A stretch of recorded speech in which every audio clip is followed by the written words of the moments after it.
Most kids spend the months leading up to their 18th birthday, dreaming about freedom, adult life, or their high school graduation. I spent mine counting down the days in pure silent terror. While my friends were planning parties, my father was marking a big red X on the calendar. On the exact morning of my 18th birthday, there were no gifts, no cake, and no family breakfast. Just a black trash bag sitting by the front door filled with my clothes, and my father standing in the hallway pointing toward the street.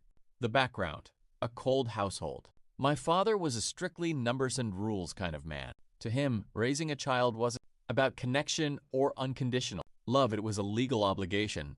Growing up, he constantly reminded me, the law says I have to feed and house you until you turn 18.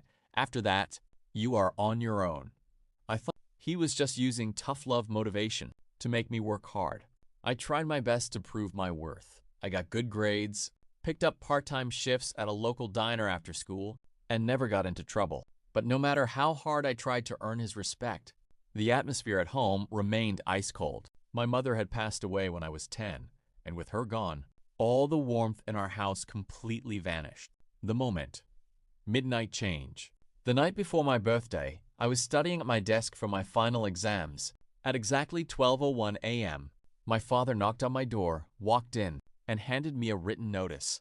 It was a list of every expense he claimed I owed him, along with a firm deadline, 6 a.m. When the sun came up, I packed what little I could fit into a single backpack and one bag. When I stepped out into the hallway, he was already changing the locks on the front door. He looked at me without a trace of emotion, handed me $50 and said, "Your time is up. Don't call unless you're paying rent."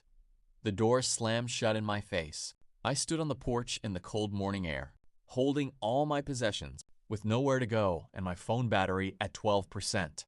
2:15 to 4:30. The turnaround and conclusion. Those first few weeks were a nightmare. I slept in my beat-up car, showered at the local gym, and worked double shifts to save every penny for a small studio apartment. It was terrifying, but adversity built a fire inside me. I finished high school, worked my way through a technical program, and slowly built a stable, successful life completely on my own terms. 5 years later, my father called me out of the blue.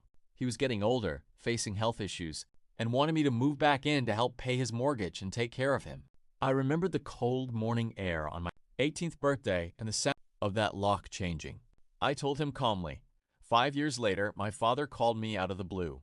He was getting older, facing health issues, and wanted me to move back in to help pay his mortgage and take care of him.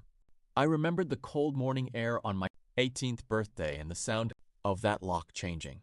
I told him calmly, my obligation to you ended the day you locked that door. I hung up. Being kicked out was the hardest thing that ever happened to me, but it taught me a vital lesson.